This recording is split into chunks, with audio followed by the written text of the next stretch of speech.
Welcome back. Now imagine being held accountable for everything you've ever done wrong in your life. That would be a tough one for everybody. But the Chinese Communist Party has expanded disciplinary oversight of regime officials from retrospective investigations spanning up to 2 decades to a system of lifetime accountability.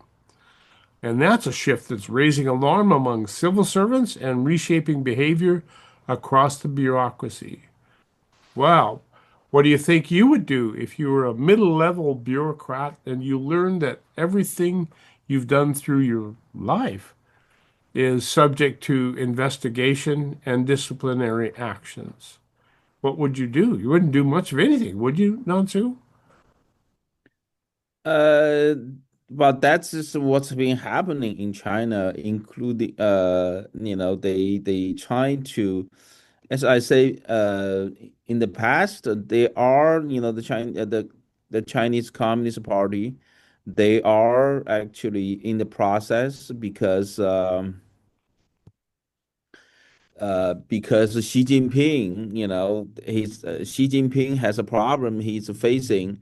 Basically, uh, he's facing the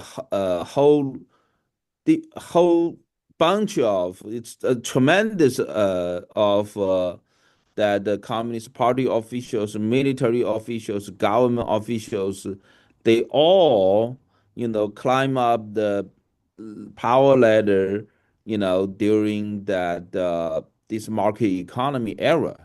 So that's what he's trying to get rid of. He doesn't trust any of them. That's the problem. And do they trust him? It seems like a lot has been coming out recently about the wealth accumulated by the Xi Jinping clan, the family. Trillions of dollars in wealth stashed away and whatnot. So, how can somebody who is the most corrupt of all uh, find fault with everybody who's less corrupt on down the food chain because you don't get as much money as I did? How does that work? Well, this is how this is actually how it works, right? They gotta he's got a power. He can do whatever he want. Yes, but everybody sees that. Do as I say and not as I do. I don't want you to be like me. Uh, And I'm the only one who can do that, right? I'm the only one. There's another story um, about some Iranian people in Los Angeles, and they were the related to General Qassam Soleimani, who of course was one of the big mucky mucks responsible for so many American deaths through the years. And he was the one that Trump took out uh, with a very interesting kind of weapon in the backseat of a car.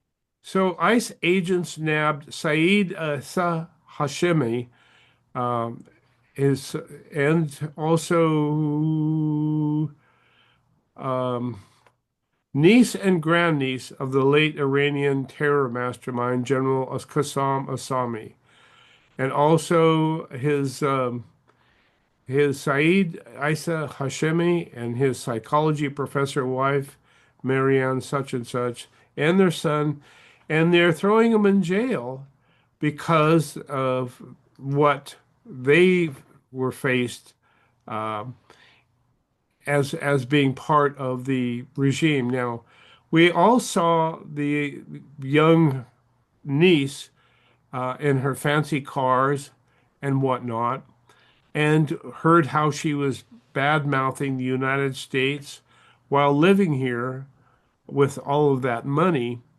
And I guess it kind of got to Trump and Marco Rubio, and they arrested them and are throwing them out of the country. But how does this look, Nansu, to all of the CCP officials who have family here in the United States or the rest of the world? Because what we've observed over the years is that the officials who are in the money and making all the money tend to send their families elsewhere to protect them. And if we do to them as we have done to Soleimani's relatives, that doesn't look too well through have places where you've sent your family and stashed all your riches and your money. So there's a danger there. You're not escaping danger by escaping China. Well, the Chinese Communist government, that's what they're doing right now. It's they actually had uh, I think it's just like a couple months ago, they had a new rule made. Basically, if you have your kids, the Communist Party officials, if you have families and relatives, you have kids, basically your children or your spouse living outside of the country, then you either have to retire immediately, uh, or you have to get your children and spouse back. So that's why, recently has there are a bunch of government officials. They basically end up lost their, so they gave up. Some of the officials, they actually gave up, including the chairman of China's the government, like a banking system. So he actually lost that the job because he doesn't want to get his children back from the United States to Right. China. Doesn't want to bring them back here, right? Yeah. Well, and I guess that pretty much describes the totalitarian socialism. Those on top get all the money and send their kids away to some other country so they don't have to live in the disaster area that they live in now. What happened to Xi Jinping and his economy? You know, Nansu, in thinking back when we started doing the show, the economy was still roaring. And then remember, I remember the show we did about the three red lines that Xi What Jinping red drew. lines? The red lines that were drawn in the sand that prevented people from speculating on real estate. So you had to pay cash up front Oh, yeah, yeah, for yeah. the real estate. And in effect, it shut down everything. So I'm wondering, it seemed like China was in the catbird seat coming out of the Deng Xiaoping era and into the Xi Jinping era. And then he just kind of did an about face and said, to hell with the economy. Well, Deng Xiaoping's it's different, right? Deng Xiaoping during his era, China's market economy is still pretty insignificant. It doesn't threaten in any way Right. that it doesn't threaten in any way the communist regime's control of China's economy. Now, by the time the second term of Hu Jintao, the guy, before Xi Jinping, time things start change. They have so many of they have China has so many of the private business going on. So the private business actually threaten the communist regime's control of China's economy. So that from the second term of Hu Jintao, that he start, strengthen the state-owned business and start, gave a lot of advantages to the state-owned business.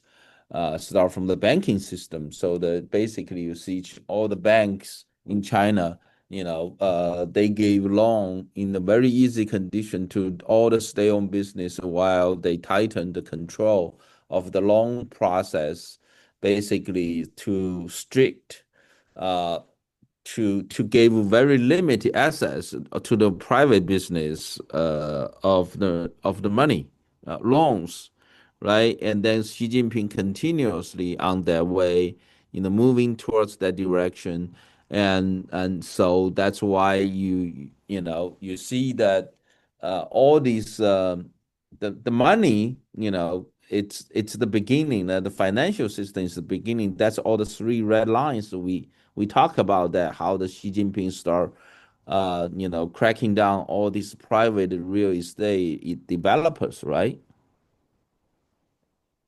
And Are you and following me?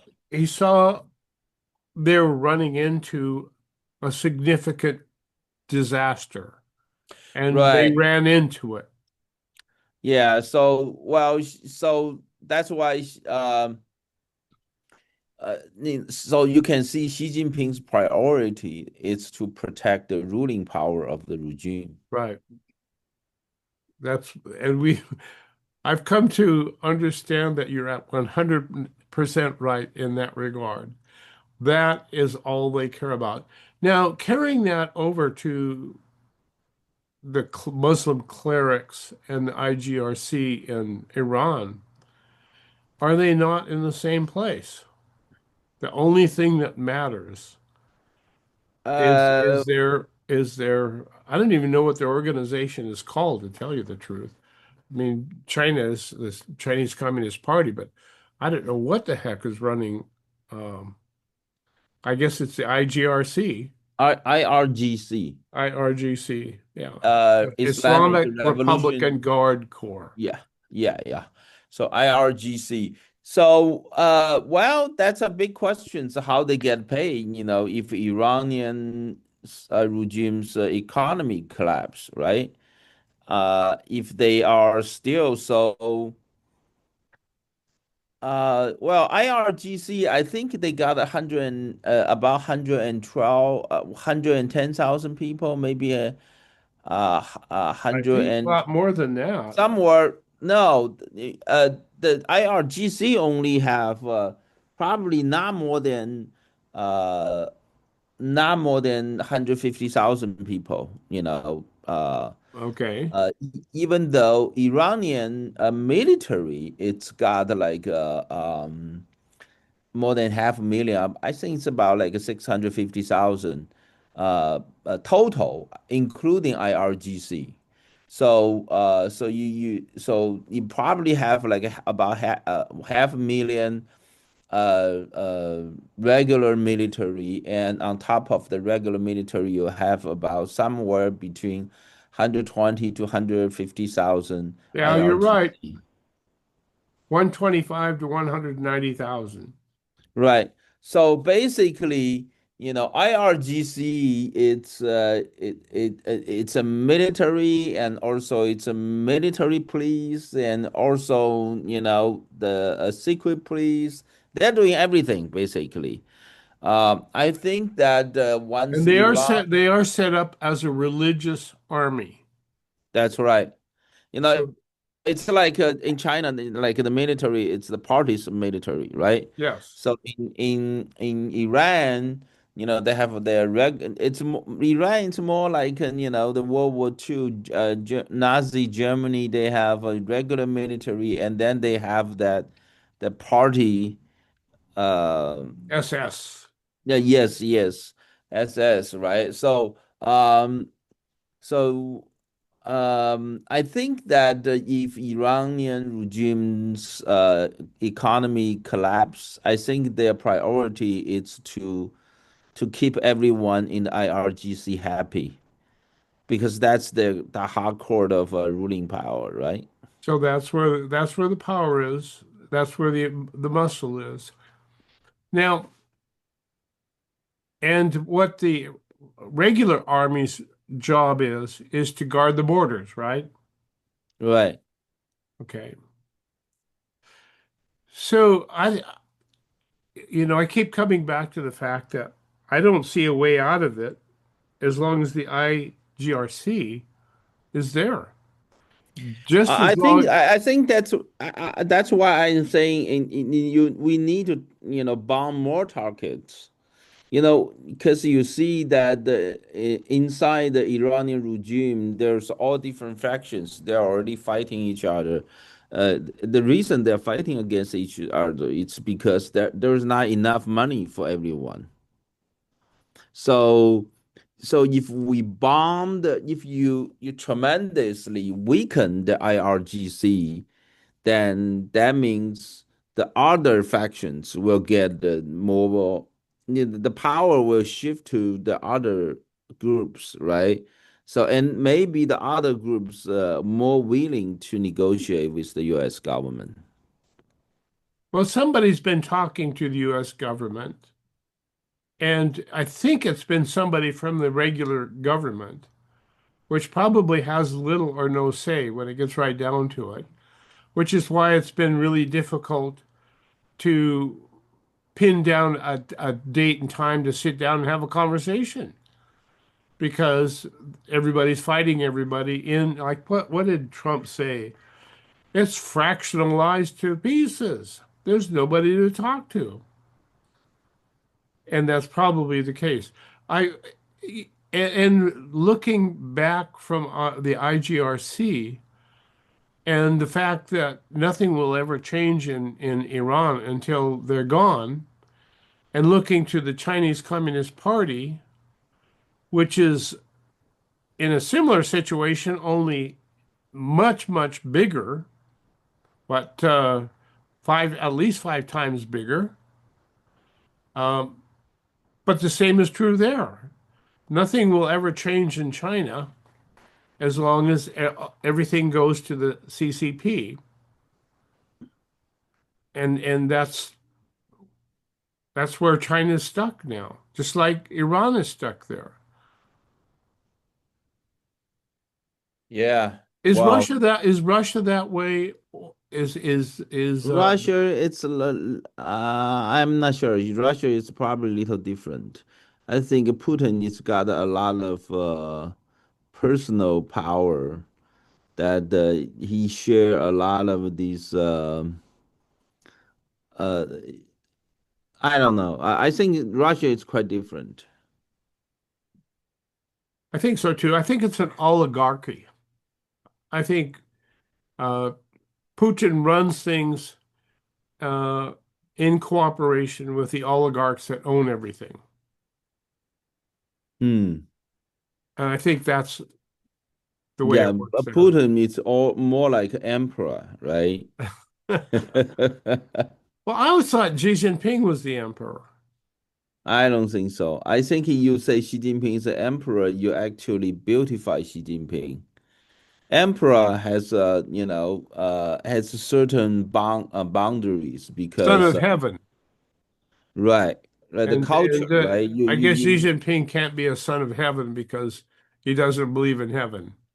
he doesn't play any by any rules, right? Yeah. In the tradition, when emperor, this behavior still have to in line with culture, right? But Xi Jinping doesn't have to be in line with anything. Well, it wasn't that a gift from Chairman Mao and the Cultural Revolution, where there is no culture? That's right. Now, So were you around during the Cultural Revolution? yeah, I was really young. It was like my teenager years. Uh-huh. Do you remember anything of it? Oh, of course, we remember we were, we are seeing the same kind of a revolution movie and operas and again and again and again we study Chairman Mao's wherever the articles from written by Chairman Mao again and again and again. You have to recite, your homework. You have to recite them, and then you have to learn all the red sounds again. There was a joke the other day. I was talking to a few of my friends, right? And they are the pro-democracy activists or human rights activists. Ah, One thing we come to realize is we don't have our sound. We don't have any sound of our generation. You know why? oh, that is very interesting. In other words, there's no Beach Boys to represent us, right? That's right. See, you kind of like interesting because when our generation when we came to United States, we are like in the mid 20s or close to 30s, and then we work a few years to reestablish ourselves in the United States and get a family started, and then you walk like dog for many years, and then by the time you're able to relax a little bit, you're close to your 40s, right? And then now the problem is the sound of your generation, you learn them like most of them you learn them before your 40s, right? By the Yeah. time you're 40s, you look at the young generation, their sounds, you're never going to get into their sounds. So therefore, sometimes, when you sometimes you're home, you're relaxed, you're taking shower, you want to sing some songs. All of a sudden, you found that the only sounds you can sing is the communist sounds. You Yeah. don't have your own, right? You learn all the sounds when you're like you're before your 20s, like you're a teenager, and then your 20, your teenage years and your 20s. Those are the only sounds you learn are the communist sounds, and you don't like them. But sometimes you just emotionally, like you're taking shower, you want to relax, you want to, you Yeah, know sing in the shower. yeah, you're singing some songs when you're taking shower. You found I don't have any sounds belong to our generation. Well, we do, but there's songs that we don't take to. And I think especially of rap or heavy metal or those things that are hard to sing to anyway. Uh, Okay. they're not melodic, happy songs to sing to. Kind of, in the 60s and 70s, we had a lot of happy songs to sing to. And then the Vietnam War crept in to our songwriters' minds, and we come up with some songs that weren't fun to sing to at all because they were, anti-war peace protest kinds of songs that something happened in here. What it is ain't exactly clear. Those kinds of things. With that, I think we'll take our last break. Do stay tuned. This is China Now. Nansu and Michael Olson, and we will be right back. Satisfy your hunger with a fresh, prepared, twice-daily grab-and-go sushi you'll find waiting for you at Sushi Market Sprouts, 2 blocks from the beach at 300 7th Avenue in Santa Cruz. Fresh, delicious, and oh so good. Hello, I'm Junko, and I look forward to serving you at the Sushi Market Sprouts. Satisfy your hunger right now with the delicious ramen and sushi you'll find waiting for you at Kaito, easy in and out location in the Capitola Mall food court. Special orders welcome. Fresh, delicious, and oh so good. This is Koji. I'm looking forward to seeing you at my restaurant, Kaito. California coast to the fertile valleys inland. Earthwise Land Service is your land's best friend. Earthwise can clear it, mulch it, move it, sculpt it, green it, drain it, or retain it, any way you choose. Earthwise Land Service is your land's best friend. Hi, I'm Carolyn, and I have some property behind my home at Larkin Valley that I've never seen. It was completely overgrown with brush and poison oak, well over 10 feet high. I wanted to have it cleared to protect my horses from wildfires, but nobody could do the job. Then I called Buck at Earthwise. Buck brought out his big brush-eating machine and turned all the brush and poison oak into mulch.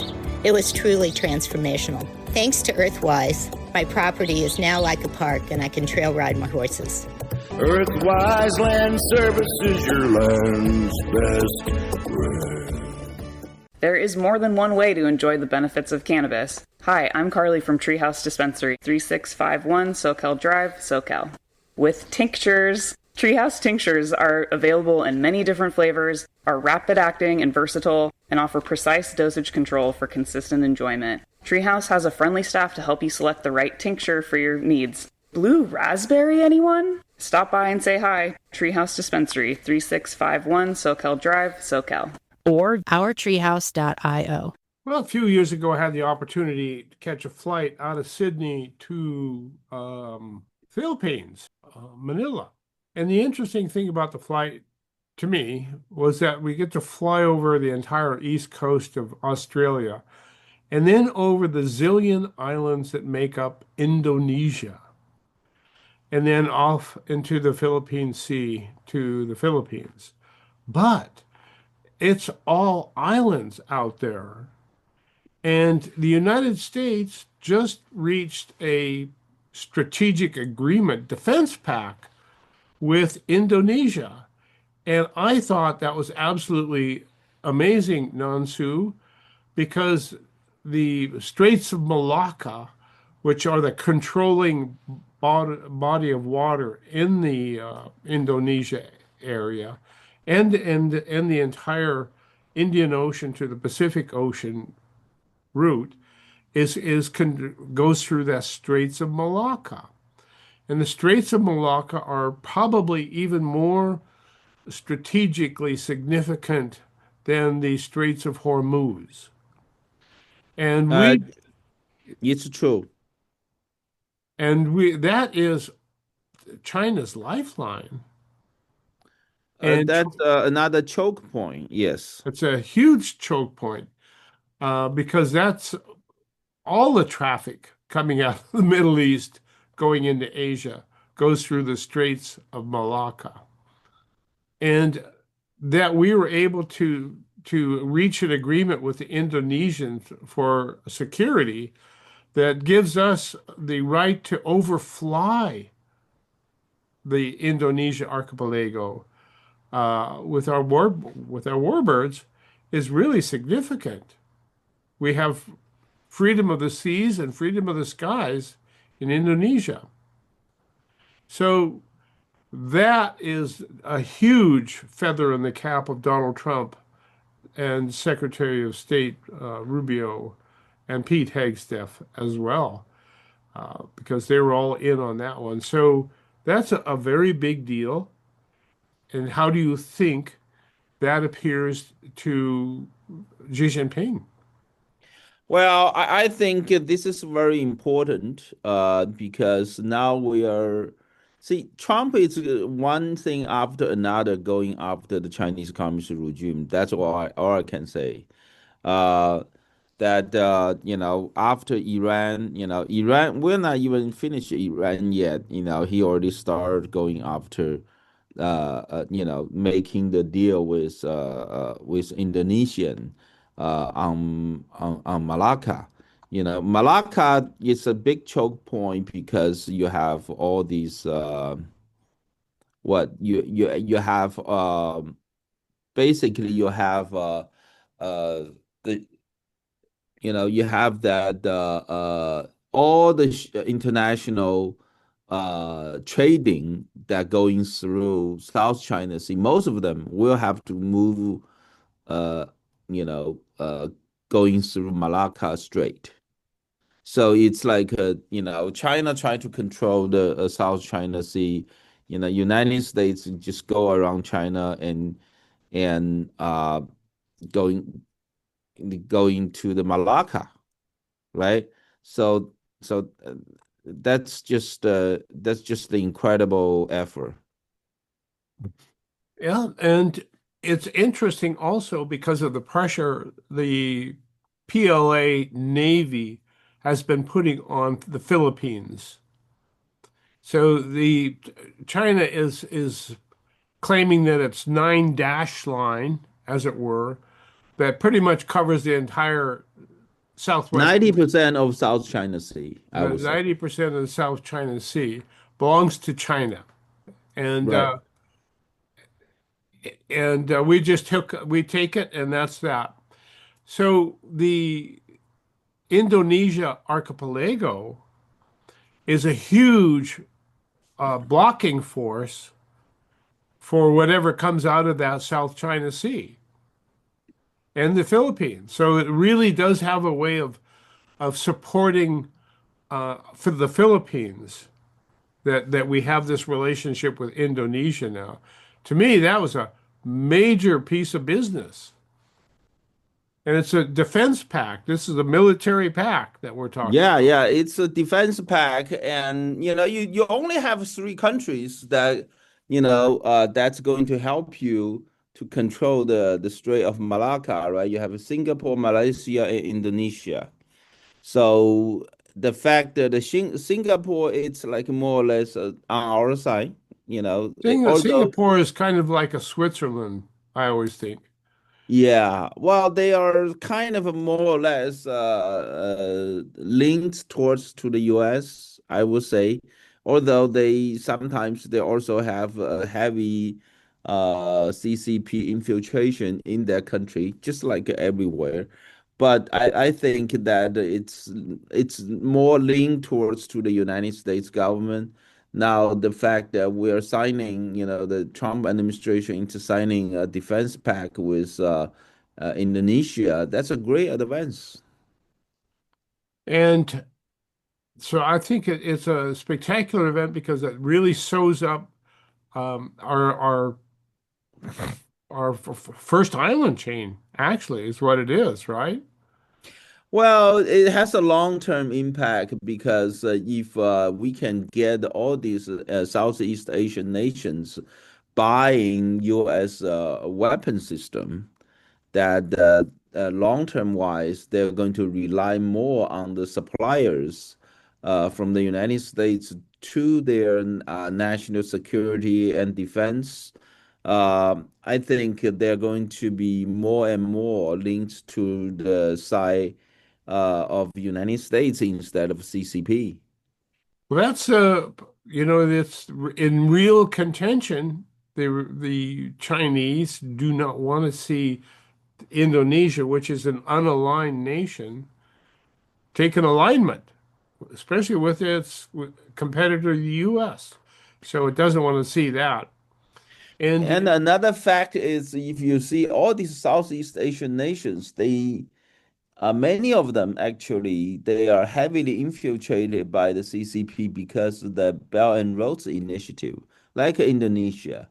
And now, even with those economic ties with the CCP, the Indonesian government still signed a defense pact with the U.S. government.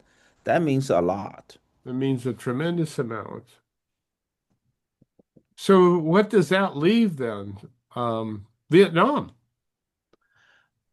I really not that optimistic about Vietnam. Okay, now Indonesia, Malaysia, they are totally different than Vietnam. Vietnam, had a very long party and party. The relationship between the Vietnamese Communist Party and the Chinese Communist Party for a long, long time. Ever since that, ever since the Vietnam War, right? So that you have Hu Ziming, who is a very close relation with Chairman Mao. Um, Now that Vietnam, it's in the way. I'm not sure if you noticed what been happened recently in Vietnam. They are more or less leaning towards the way going back to the old times. Now, Oh, Vietnam usually, they start reform, uh, probably maybe I don't know, maybe 20 years ago. The Vietnamese Communist right. Party start some sort of a reforming process. Now they have like they have a separation of the power between the four top of the positions, uh, national, no, not national. They have a prime minister, and then they have a head of Congress, and then they have a Communist Party secretary general, and there's one more. I'm not sure.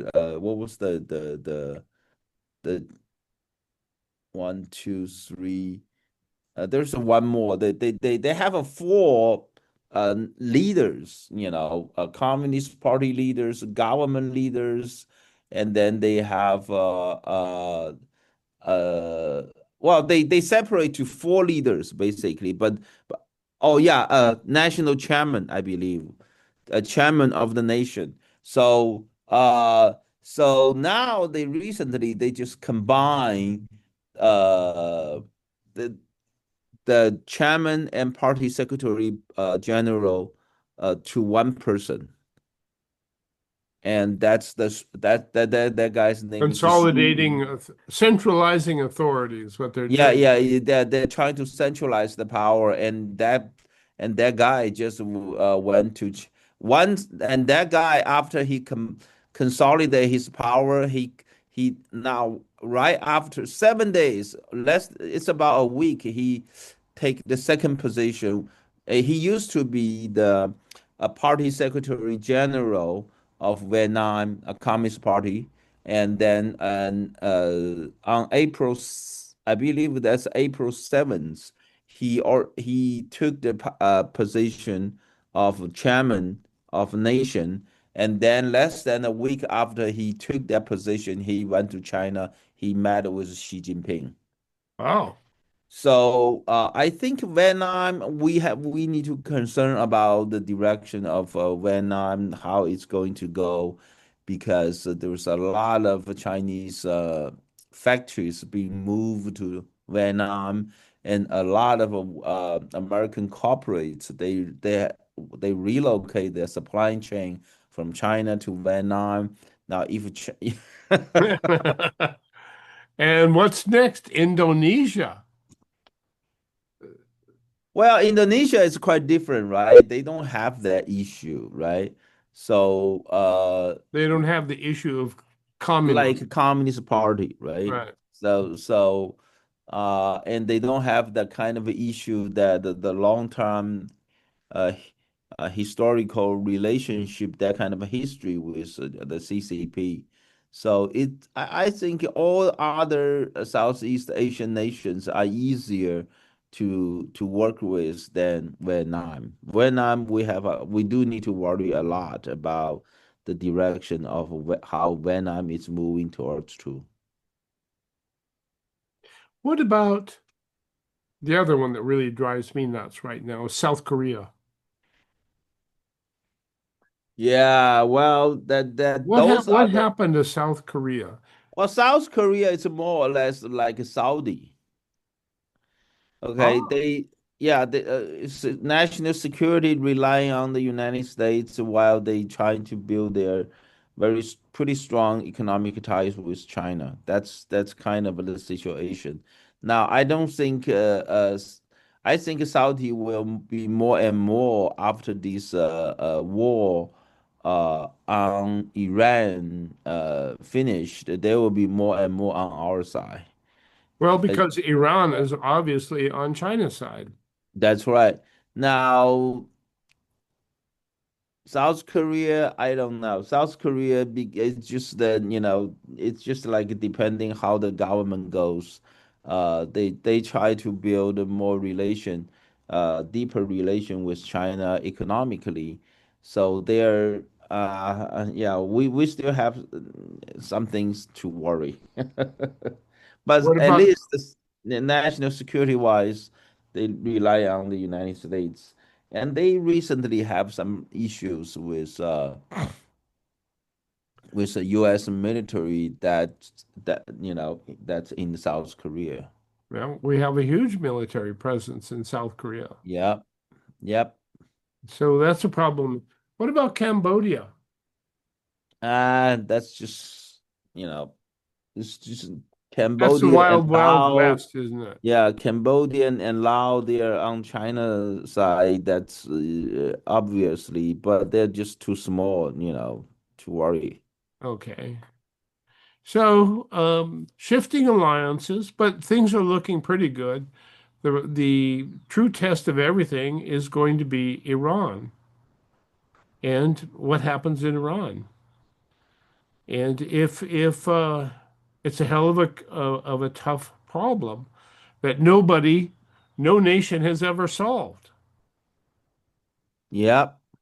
So Well, I think I think the only thing left for Trump to do is just bomb Iran, a couple more weeks, and then just keep the blockade in place. That's it. And just go leave. so bomb the economy.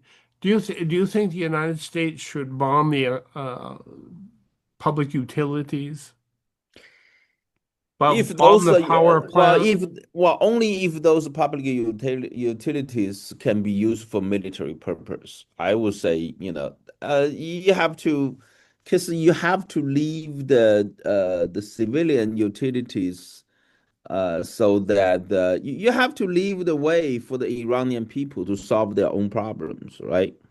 I had an interesting conversation last night, actually, it was with a person who visited Cuba on a tourist visa. Uh-huh. And when they got to Cuba, their party got to Cuba, they checked into their hotel, but there was no power Hmm. because there's no there's no energy to run the generators in Cuba. And she spoke angrily of the United States turning off the power uh, for the Cuban people. And I got to thinking, if we do the same thing, in Iran by taking out all the power plants and all of the water processing facilities and whatnot, then we will be, seen as being the evil villain on this one. Yeah, I So think that's why I think that only those utilities that can be used for the military purpose, right? So that's all we need to do, just take them out and then keep the blockade in place and then just claim the victory and just that's it. And I think we can keep our military there in those GC countries, right? Gulf countries like Kuwait, UAE, and and maybe get help Saudi from and from the Iraq and Oman, oh, Qatar, Bahrain, those countries. That I think they want the U.S. military to stay. yes. And what about our allies in NATO in Europe? Well, let them take care of their own problem, right? Right. The Trump strategy, the down row doctrine says, our European strategy is to encourage the European countries to become great again. Yes. So they need to take care of, which means they have But to this take is care their of their oil we're own. taking care of. Shouldn't they Yeah. be shouldn't they be down there joining us? I think they should. I think they should bring their ships down. Yeah, if they want to keep the Hormuz Strait open, they need to send their own ships to take care of their own business, right? That's if Iranian regime attacking their oil ship, that's like attacking their sovereignty. They need to defend their own sovereignty, right? Yes. Yes, yes, yes. And that's been pretty much a thorn in Trump's side to take on this great campaign against an enemy of the civilized world. I guess I could say that. I can say that. I think Iran is an enemy of the civilized world. And I can imagine that China is in a tough fix because it was so reliant on Iran to protect its south uh, and to be a bulwark against the world for it. Or you can say China really relying on the cheap oil from And the cheap Iran. oil. Yeah, 90% of the oil produced in Iran went to China, right? Pretty much all of it can go under the column of oil because when it gets right down to it, if there's not oil, there's not. And I think that's what Iran is going to find out. Now, I heard that Iran can pump its oil for 15 days, 2 weeks, before it runs out of storage capacity. That's right. And Yeah, then they have to shut down their wells. yeah. Once and also for the oil wells, if they are shut down, they're hurting the oil production, right? Because the it goes back. It clogged the oil or the well, and you also create future problems once they're shut down. You have to keep You them have to in keep production. pumping, or Yeah. the wells clog up and stop producing. And once Yep. that happens, then you have to go re-drill, I guess. I don't know. Hmm. Uh, but they're in a fix there. So Iran has reasons to have a meeting and come to terms. I don't think they're ever going to come to terms. I just don't believe it. China has a reason for Iran to come to terms because China needs oil. Yeah. Uh, it can get oil from Saudi Arabia. Um, Or you can buy from the United States. United States. Trump said that we can sell oil to China. That's not a problem. Yeah. But if they rely on the oil supply from the United States, they better not to invade Taiwan or cause any trouble in the Western Pacific, right? Well, there you go. So everybody's on pins and needles. And Trump extended the ceasefire. Why? Because the negotiators in Pakistan asked him to. So they did. But will it do any good? Well, I don't If think there's I don't think it will go anywhere. I don't think the Iranian regime, they will actually come to anything good. They will come to draw anything good for the negotiation purpose. Uh, in that kind of a situation, usually it's whoever the hardliner that they're going to eventually take control. I think the the IRGC guys with the and guns, Poland, right? yeah, IRGC and Molars, they will have more and more control. The ones who tend to negotiate with us, Have uh, less and they're less going to be control. weakened every day. Yeah.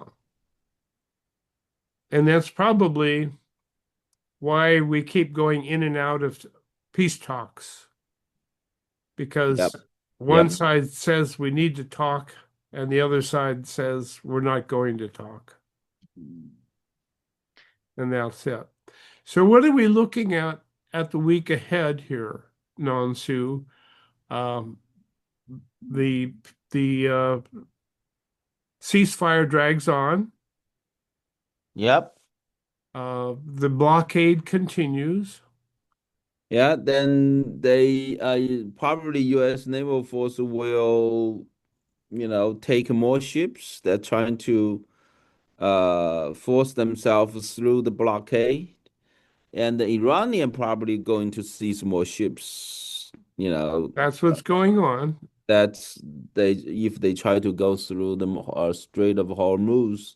Um, I see. The only thing, I think that the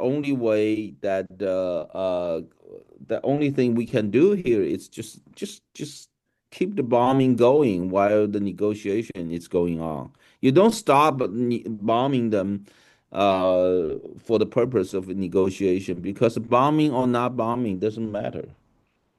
So unless we destroy more of those hardline leaders like IRGC leaders or maybe some of the mullahs, they're not going to negotiate. They're not going to really looking for the negotiation for some realistic results.